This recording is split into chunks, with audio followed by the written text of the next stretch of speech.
everyone, I'm Utkarsh, and I know it's been a long time. For those of you who do follow my channel, it's been quite a while since I put up a proper video, and there's good reason for that. I've been very busy with work and also my other passion, which is cars and bikes. But anyways, enough about that. Let's get to the guitars in question. So today is basically part 2 of the initial comparison that I did between the Les Paul and the McCarty 594. The thing that I was looking for at that point in time is, had PRS finally succeeded where no one else ever had, which is to create a proper Les Paul sounding guitar, and my conclusion was that it had. And in fact, I concluded that it sounded better than my Les Paul traditional, which I have long sold, by the way. But today the competition has been upped just a little bit. So today we have, well, it's not really a Les Paul custom, but it wants to be a Les Paul custom. Today we have this guitar.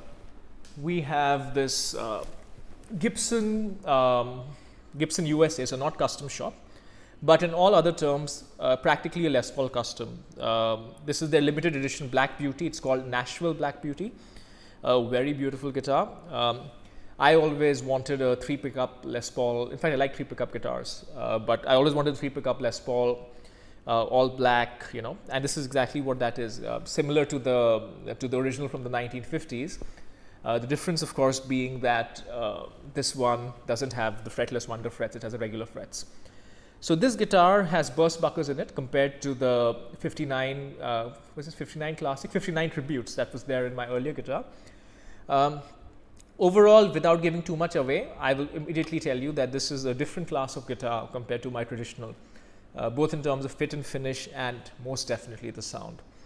So this is the Black Beauty, and the Black Beauty shall be against, well, not a Red Beauty, but this is my 594 that all of you, those who have been seeing my channel and maybe saw the previous video, that I got about, well, it's been more than 6 months now.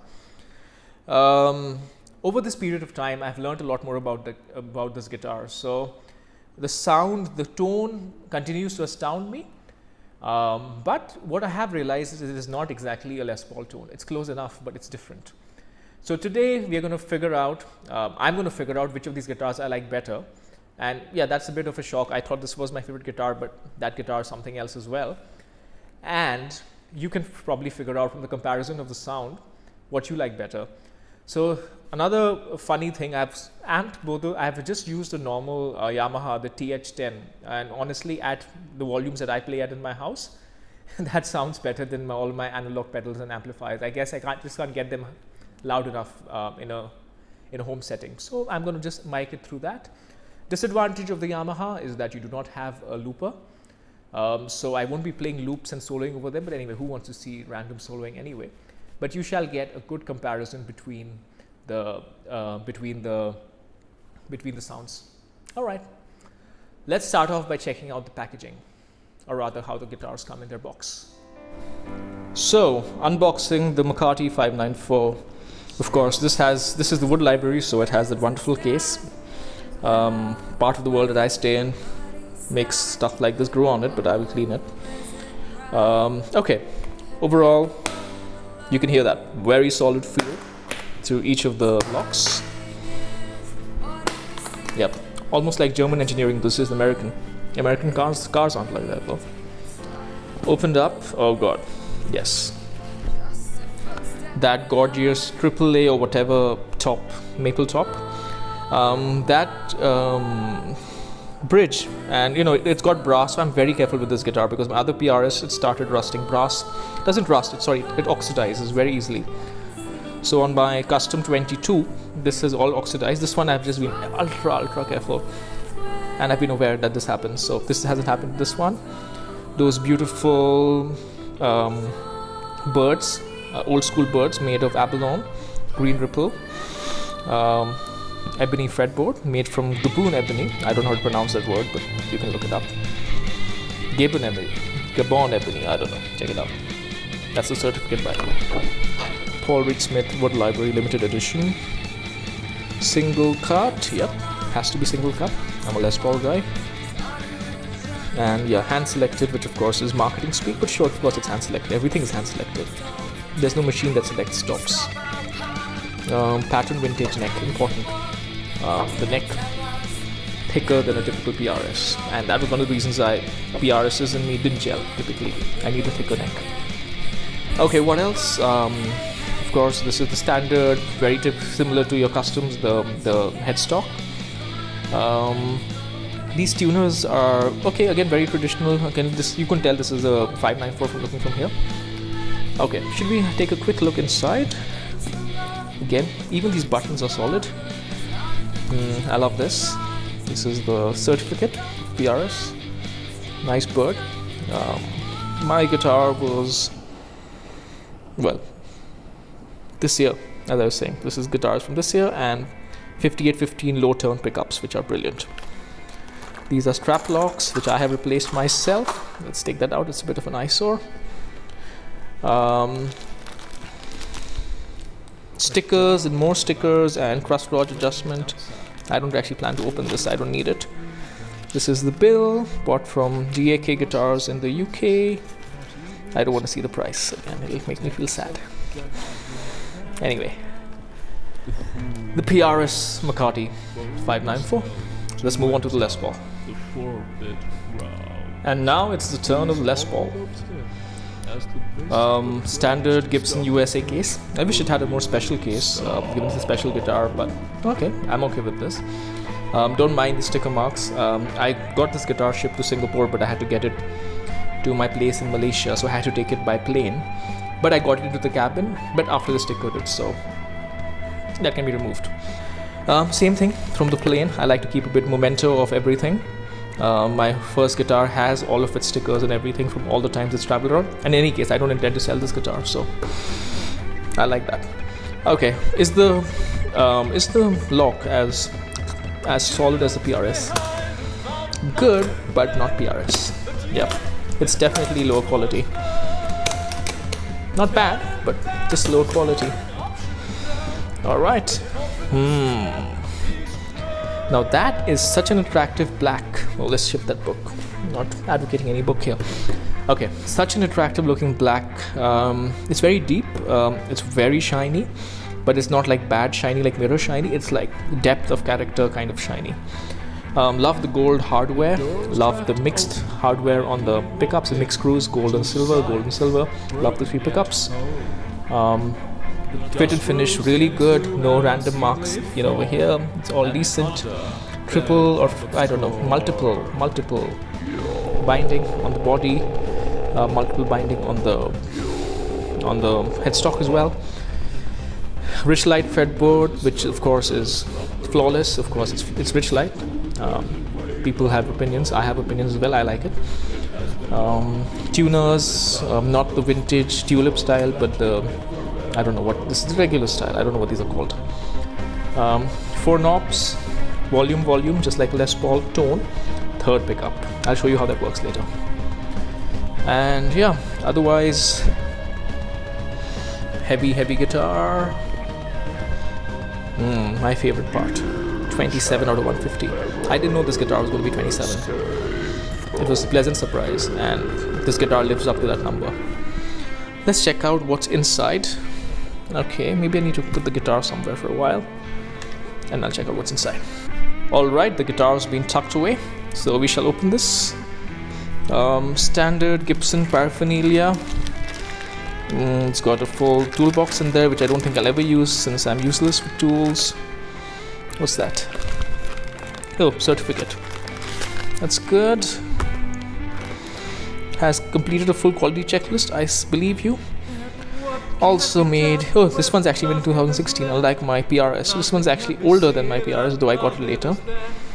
And yeah, there's a picture, like all Gibson 2016, or is it 2017? I don't know. They decided to put pictures of it on the assembly line, which is great.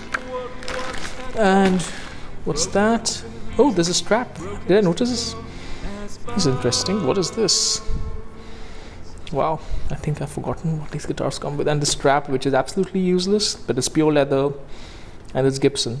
So I guess it's of some value to people who want to collect these guitars. But for me, okay, it's a good piece of paraphernalia to have. Alright, I think it's time we get back to playing these guitars.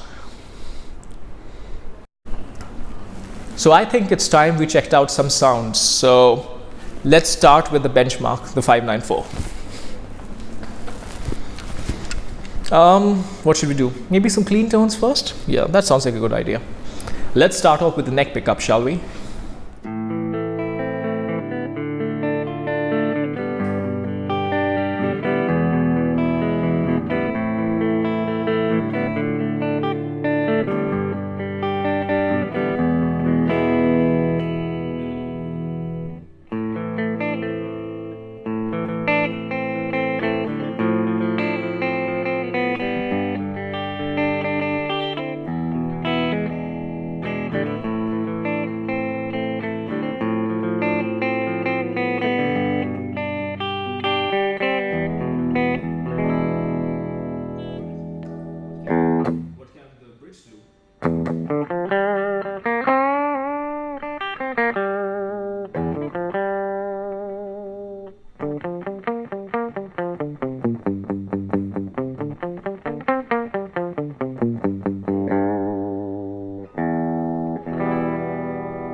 All right, I shall move on to the Les Paul.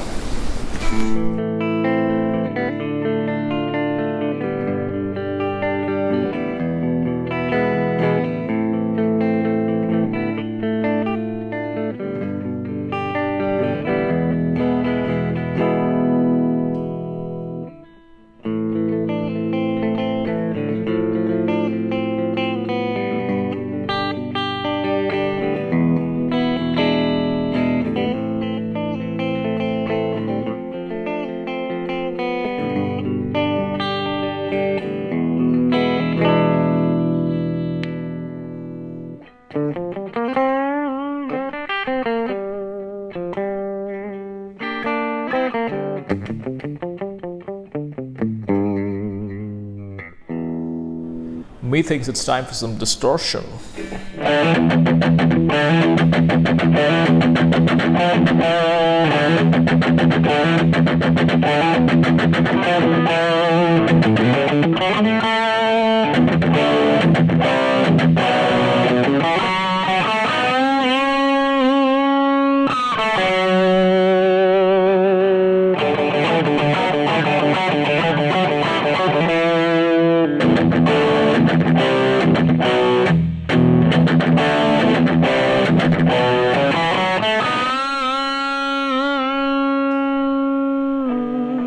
Not too bad. That was the neck pickup. Sorry, the bridge pickup. I like it. It's something about the Les Paul. It sounds a bit more ballsy than the PRS. Let's just try out the PRS and see if that is the case. I'm going to be playing exactly the same thing. I apologize. I usually do that, but I just wanted to get a video out comparing the sounds of these two guitars. And the fact that I haven't had time to edit has been stopping me from doing videos, but I think that shouldn't stop me. I think you can still, I think you won't mind just scrolling the window and comparing the sounds. All right, is the PRS as ballsy as the Les Paul?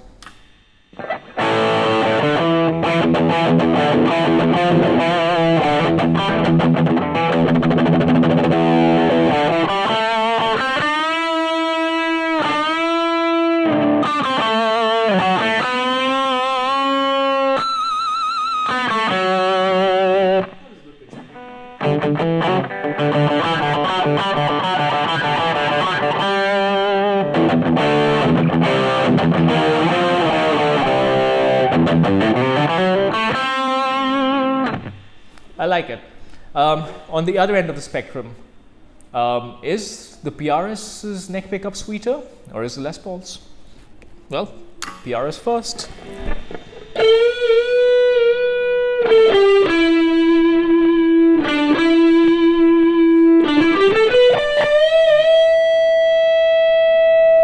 Wow, that's sustained.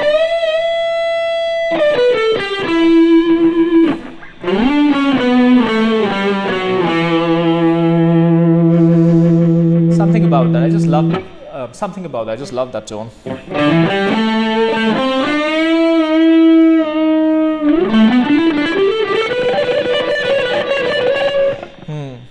Very, you need that liquid kind of sound when you want to play those very, not shreddy, but those kind of very 80s Well, all that neoclassical inspired. I can't play neoclassical for shit, let's be clear. But you know, when you want to play that kind of stuff, you need the sweet kind of sound. It does that.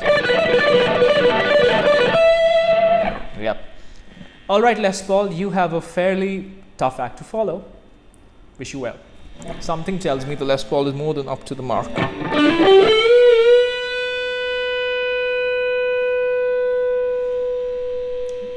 This thing can sustain too.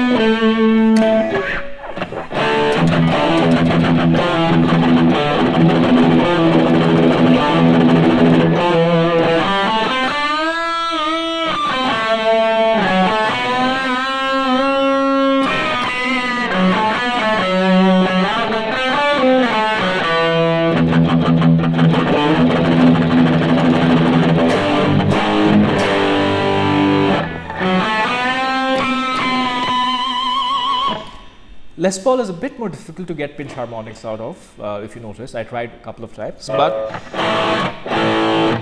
overall quite ballsy.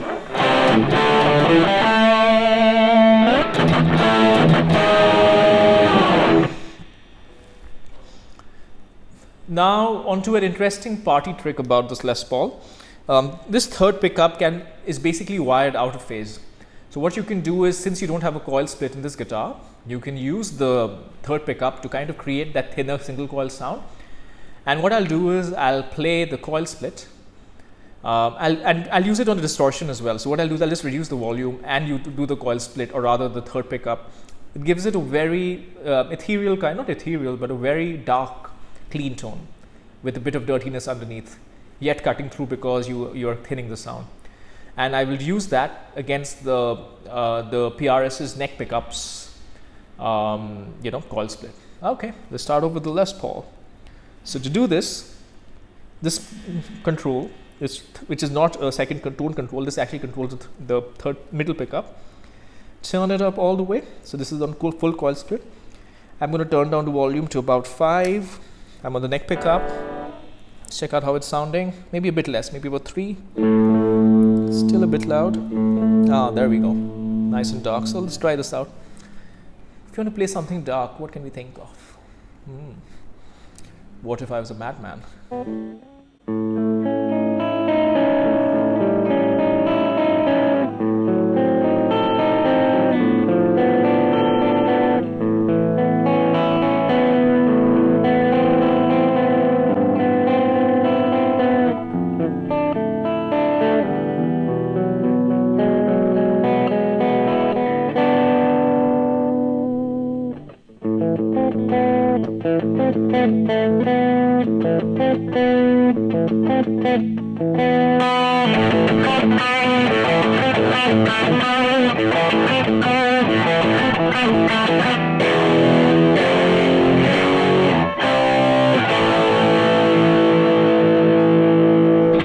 Rusty, but it's okay.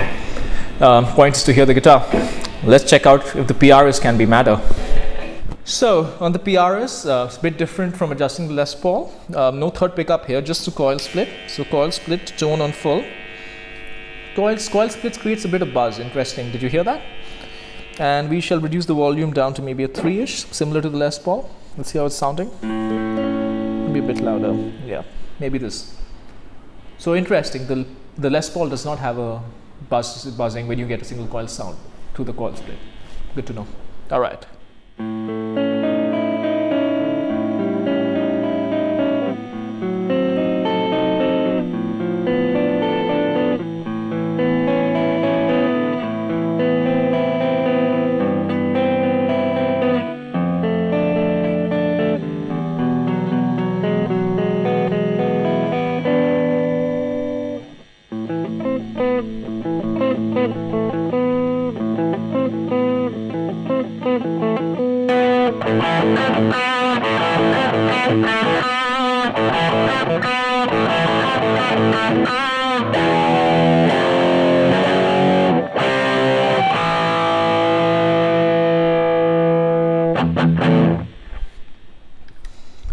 So anyway, I think, hope you have a decent comparison on the sounds. To my ears, funnily enough, actually I can't tell. Sometimes I think the PRS sounds sweeter, sometimes I think the Les Paul. What there's no doubt about is that similar to my earlier conclusion, the Les Paul is slightly bassier and the PRS is a little bit more focused, no doubt about that. So, and sometimes the sweeter sound comes from the bassiness, but then the Les Paul, then the PRS still sounds sweet. So you listen to it and you form your conclusions. On more objective points, quality wise, of course, the PRS is a step above. However, the Gibson is actually not too bad. And this guitar that I got is actually a B stock, but in spite of that, finish is flawless. Typically Les Pauls have a bit of a gap around the neck area. This guitar, not really, nothing noticeable. The fretboard, of course, this PRS is ebony, but that is Richlite, and if you've seen my other video, no problem there. Richlite is good enough. That said, this PRS is ebony is so well, it's so dark that you can barely see the grain. So this is probably the highest quality. So on quality, I would have to give it to the PRS. How about soul? In terms of soul, it's the Les Paul. I don't know what it is. Maybe it's just these associations that we have in our mind. Yeah, there is something about Les Pauls, and there is something about this particular guitar. So I have owned four Les Pauls, including one Epiphone, 3 Gibson Les Pauls, played quite a few, and this one, maybe something about this particular guitar. Let me put this one down, since it's not fair to talk about that guitar and hold this one. Yeah, so something about, oops, C didn't want to leave its cradle. So something about this guitar is just special. I mean, of course, special was the price that I got it at, but the best thing for me is the number 27 out of 150. Very high quality, and the smell. This smells like chocolate. So if you're familiar with Gibson guitars, because of nitrocellulose, they smell different from a regular, just what's it called, polyurethane finished guitar, like most guitars are, including this PRS. But nitrocellulose does not smell the same. On Firebirds, it smells a bit like pencil sharpener, which is not a great smell, but that's how all Firebirds smell. I have played, well, also smelt more than a couple of others. They all smell like pencil sharpener, and that's how I knew when I bought one of the guitars without a certificate, but I knew it was a proper. It wasn't a fake, because I don't think they can fake that pencil sharpener smell. But that said, this guitar smells like chocolate. Brilliant. So on that, it has one above that. That guitar doesn't smell like anything. So maybe it smells expensive, but so does a very expensive refrigerator. No, I'm being a bit cruel. This guitar is objectively speaking the better guitar here. The sound is better. It's more focused. In a live situation, you will get a better tone out of this guitar. This guitar you'll love noodling to yourself, in your room while you watch other guitarists on YouTube.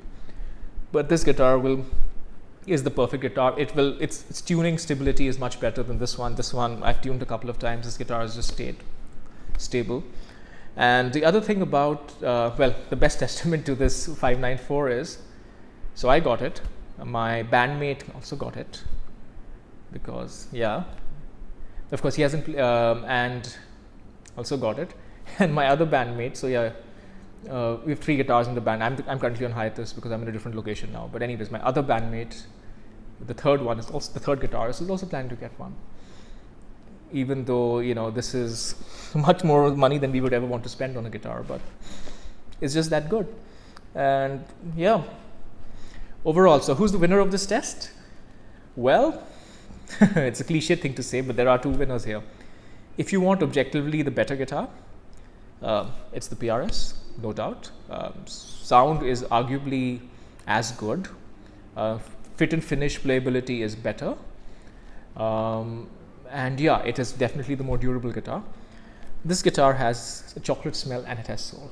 So fit and finish, durability, quality, chocolate smell, soul. Your choice. All right, till next time.